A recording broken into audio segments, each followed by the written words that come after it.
Hello everyone and welcome to my channel law matters, एक कदम विधिक सफलता की ओर। आज के इस वीडियो में हम डिस्कस करने जा रहे हैं ऑल इंडिया बार एग्जामिनेशन का पेपर जो 2021 में आयोजित हुई थी। तो चलिए शुरू करते हैं। This video will be in Hindi and English both, so stay tuned. The Hindu Marriage Act 1955 blank petition, in which a decree of restitution of conjugal rights has been passed, to apply to the court for a decree for divorce by showing that there has been no restitution of conjugal rights, has been parties of marriage for period of 1 year or upwards after passing the decree. So, in that case, what happens? Option A, किसी भी पक्ष को अनुमति नहीं देता है ये अधिनियम। दूसरा, उस पक्ष को अनुमति नहीं देता जिसके खिलाफ ये फरमान है। तीसरा, किसी भी पक्ष को अनुमति देता है इसके लिए, या किसी भी पक्ष से संबंधित किसी व्यक्ति को इसकी अनुमति देता है। तो इसका सही उत्तर है ऑप्शन सी, किसी भी पक्ष को अनुमति देता है उसके लिए, यानी वैवाहिक अधिकारों की बहाली के लिए। नेक्स्ट है, बाल विवाह प्रतिषेध अधिनियम 2006 के तहत किया गया अपराध किस प्रकृति का है? संज्ञेय और जमानती, गैर संज्ञेय और जमानती, संज्ञेय और गैर जमानती, या फिर असंज्ञेय और जमानती? इसका सही उत्तर है ऑप्शन सी, संज्ञेय और गैर जमानती प्रकृति का यह अपराध है। नेक्स्ट है, मध्यस्थता कार्यवाही क्या है? क्या ये न्यायिक कार्यवाही है, अर्ध न्यायिक कार्यवाही है, प्रशासनिक कार्यवाही है, या इनमें से कोई नहीं? तो इसका सही उत्तर है कि ये एक क्वासी जुडिशियल प्रोसीडिंग है, अर्ध न्यायिक कार्यवाही। नेक्स्ट है, तदर्थ मध्यस्थता क्या है? यह एक कार्यवाही है जो केवल उस विशिष्ट मामले के लिए बनाए गए नियमों के साथ पक्ष स्वयं ही करती है। दूसरा, कानून और नियमों सहित मध्यस्थता के सभी पहलुओं के संबंध में पक्षकार स्वयं अपनी व्यवस्था करते हैं। तीसरा, मध्यस्थता के मुहर, भाषा एवं दायरे और मुद्दे मध्यस्थता के माध्यम से हल किए जाते हैं। या चौथा, उपरोक्त तीनों सही हैं। तो इसका सही उत्तर है उपरोक्त तीनों सही हैं। नेक्स्ट है, निम्नलिखित में से सिविल प्रक्रिया की कौन सी धारा अंतःकालीन लाभ या मीन प्रॉफिट को परिभाषित करती है? ऑप्शंस आपके सामने है। इसका सही उत्तर है धारा 2 उपखंड 12। नेक्स्ट है, सर्वोच्च न्यायालय के द्वारा वर्गीकृत अनुमान कितने प्रकार के हैं? How many kinds of presumptions are there as classified by the Supreme court?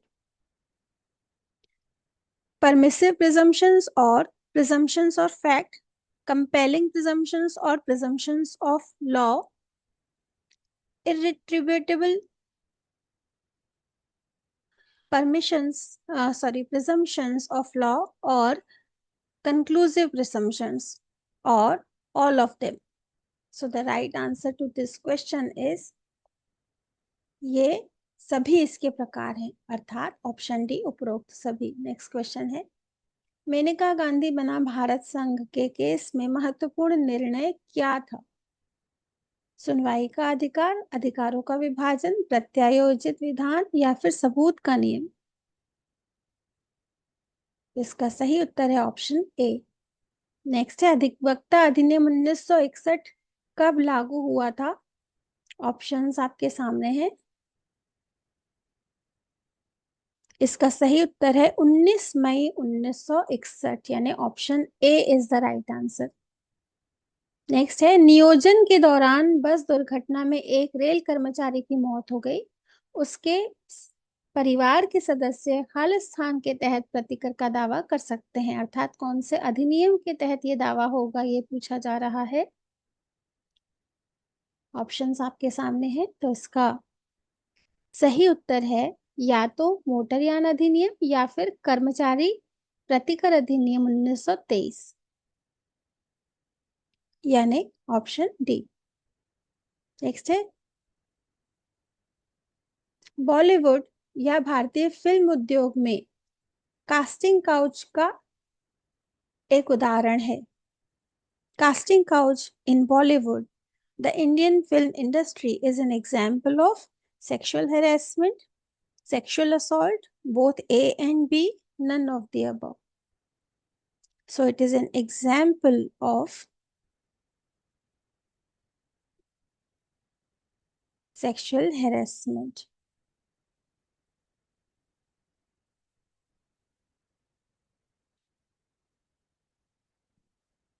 Next is motor यान अधिनियम 1988 के सेक्शन 2 के अनुसार मोटर कैब शब्द का अर्थ है कोई भी वाहन जिसका निर्माण किया गया हो या खालिस स्थान के लिए बनाया गया हो। ऑप्शन है 5 यात्री ड्राइवर सहित 6 यात्री, 5 यात्री ड्राइवर को छोड़कर या 6 यात्री ड्राइवर को छोड़कर।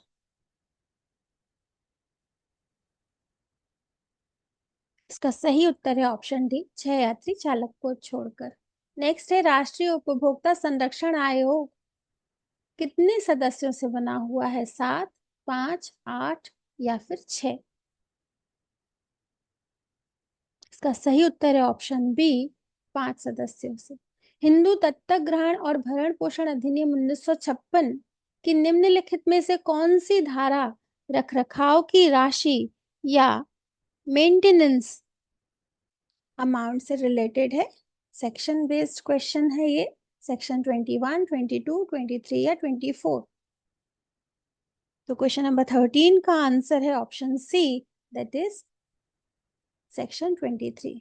इनमें से किस वाद में सर्वोच्च न्यायालय ने सर्वप्रथम जीवन के अधिकार को स्वास्थ्य के अधिकार और अन्य स्वास्थ्यकर स्थितियों के विस्तार के संबंध में प्रश्न पर गौर करने का प्रयास किया?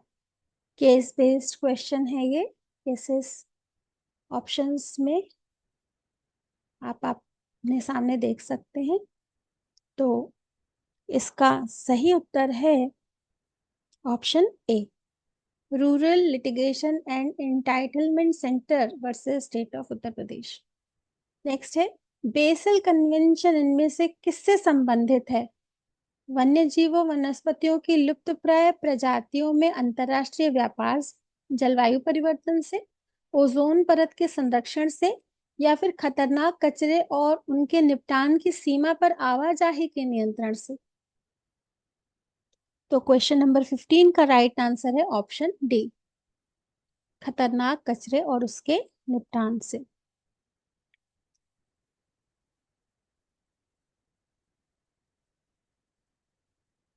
नेक्स्ट है साइबर अपराध की प्रकृति कैसी है? स्पष्ट, अस्पष्ट, मानसिक हिंसा या इनमें से कोई नहीं?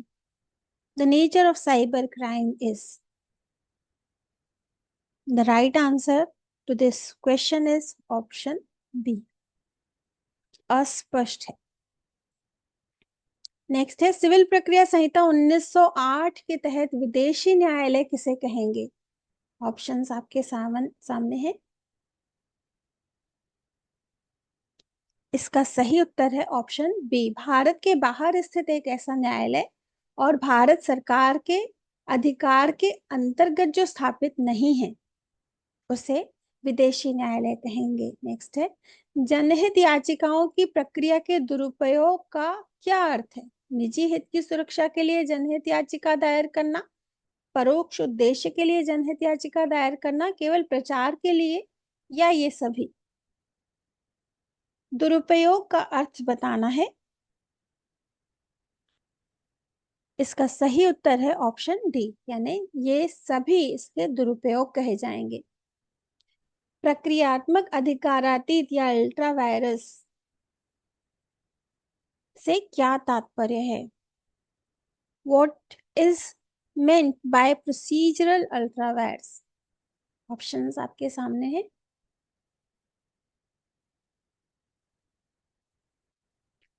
इसका सही उत्तर है ऑप्शन डी,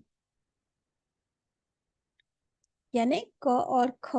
नियम बनाने वाले प्राधिकारियों के द्वारा प्रक्रियात्मक मानदंडों का पालन न करना और यह नियम बनाने वाले प्राधिकारियों के द्वारा सभा का पालन न करने के कारण नियम को अधिकारहीन बना सकता है, इसलिए शून्य हो जाता है। नेक्स्ट है, रिकॉर्ड के सामने कानून की स्पष्ट त्रुटि का आधार किस रिट से जुड़ा हुआ है? दैट इज टू से the ground of error of law apparent on the face of the record is connected with which of the following writ? So it is related to the writ of certiorari. Option D is the right answer. Question number 20. Next is civil प्रक्रिया संहिता के तहत गलत मिलान का पता लगाएं। यहाँ पर सेक्शंस और उसके प्रोविजंस लिखे हुए हैं। कौन सा ऐसा ऑप्शन है जो सही नहीं है?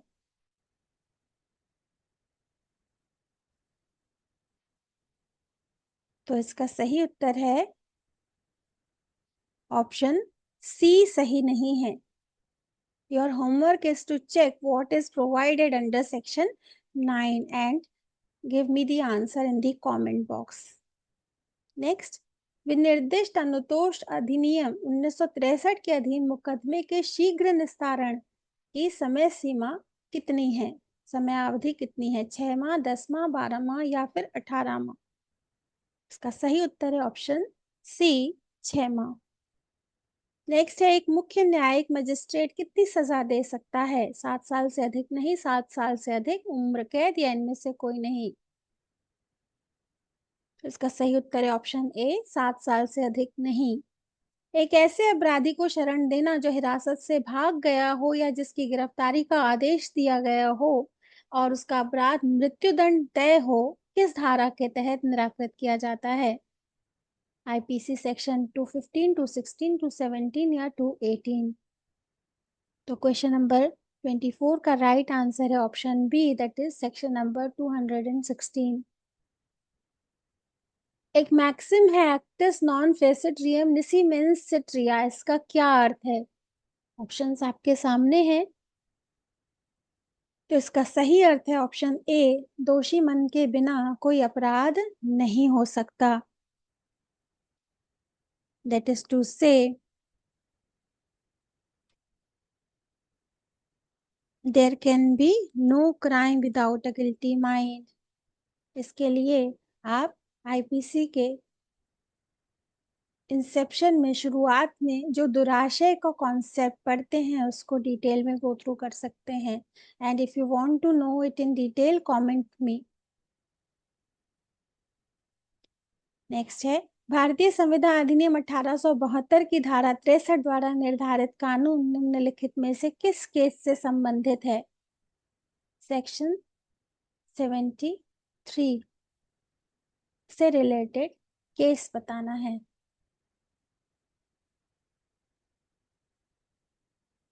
तो इसका राइट आंसर है ऑप्शन सी, हेडली वर्सेस वैक्सेंडल।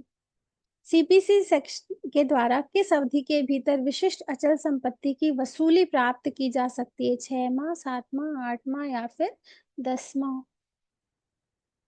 इसका सही उत्तर है ऑप्शन बी।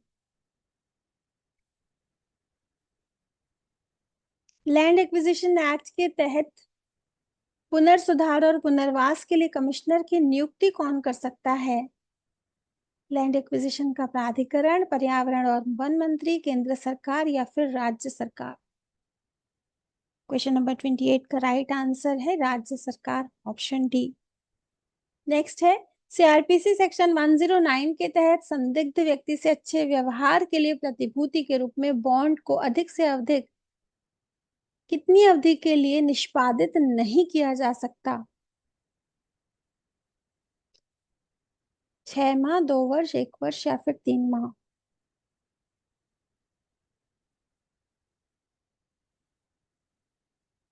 इसका सही उत्तर है ऑप्शन सी, 1 वर्ष।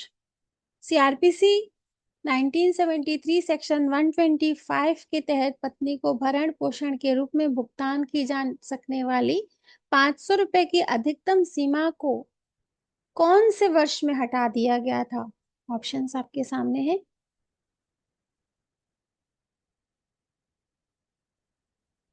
तो क्वेश्चन नंबर 30 का राइट आंसर है ऑप्शन सी, से 2001 में हटाया गया था।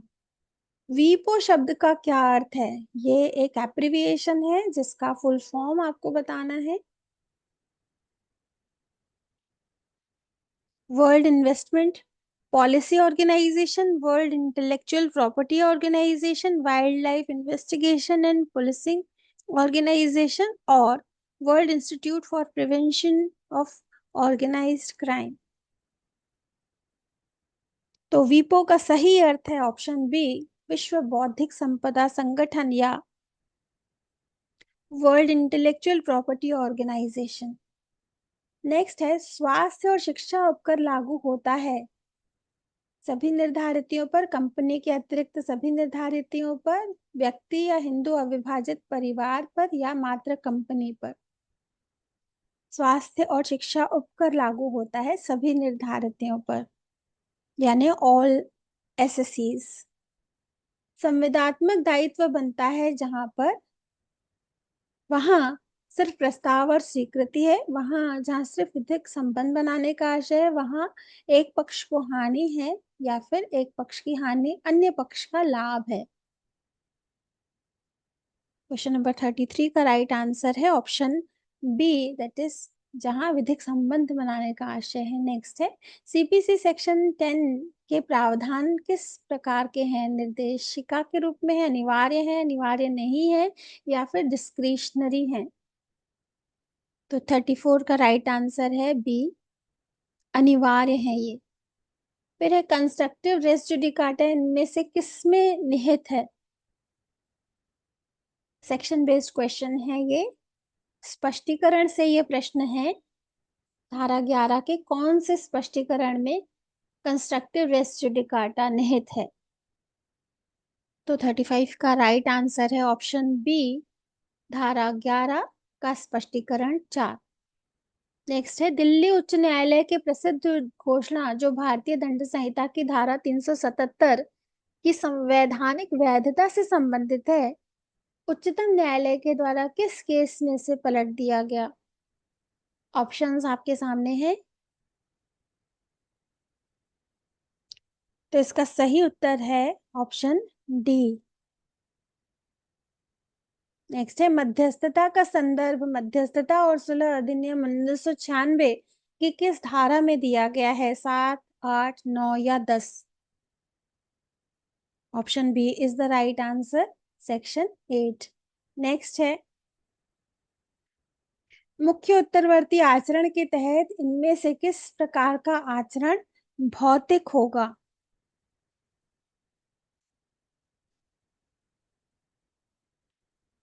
Under the head subsequent conduct, which of the following type of conduct would be material? Change of life, evasion of justice, fear, trembling, or all of them? So the right answer to this question is option D.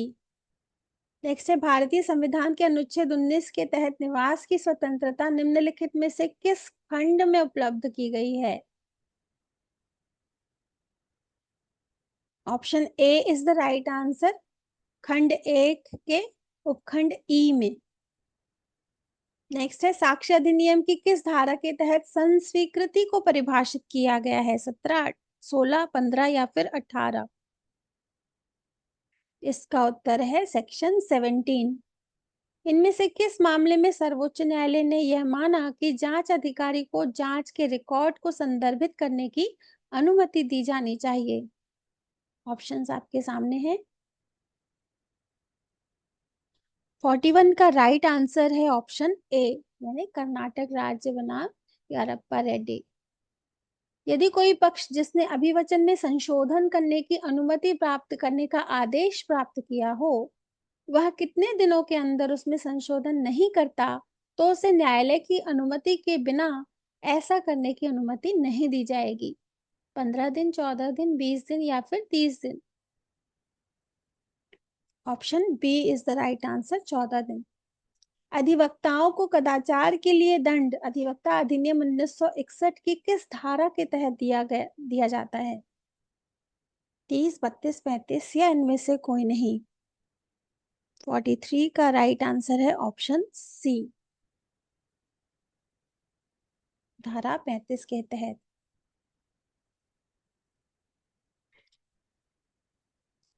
Next है, under which section of IPC, professional negligence is often invoked against medical professionals in cases alleging professional negligence. Section 303A, Section 304A, Section 302, Section 305.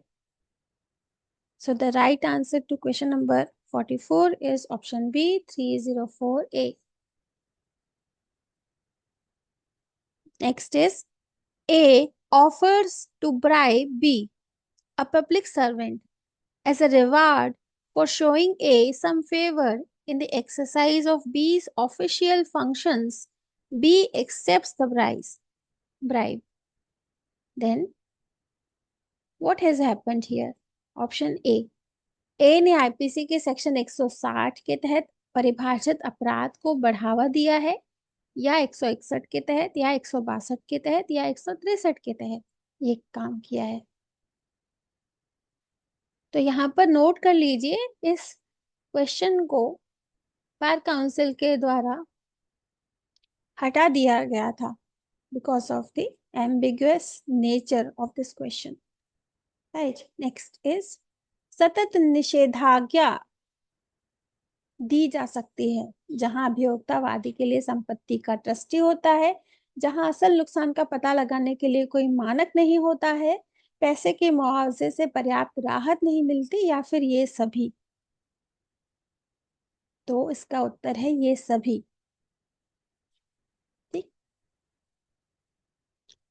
Question number 47 is, an advocate is under an obligation to uphold the rule of law and ensure that the public justice system is enabled to function at its full potential. Any violation of the principle of professional ethics by an advocate is unfortunate and unacceptable. Ignoring even a minor violation or misconduct militates against the fundamental foundation of public justice system. The question is, it was said in which case? Options are in front of you. The right answer to this question is option B. O.P. Sharma बनाम पंजाब और हरियाणा उच्च न्यायालय 2011 6 SCC 86। Company अधिनियम 2013 की धारा 8 में निम्नलिखित में से संबंधित प्रावधान दिए गए हैं। कंपनी का समावेश, दानशील उद्देश्य इत्यादि सहित कंपनी का गठन, पंजीकरण का प्रभाव, ज्ञापन और लेखों का प्रभाव।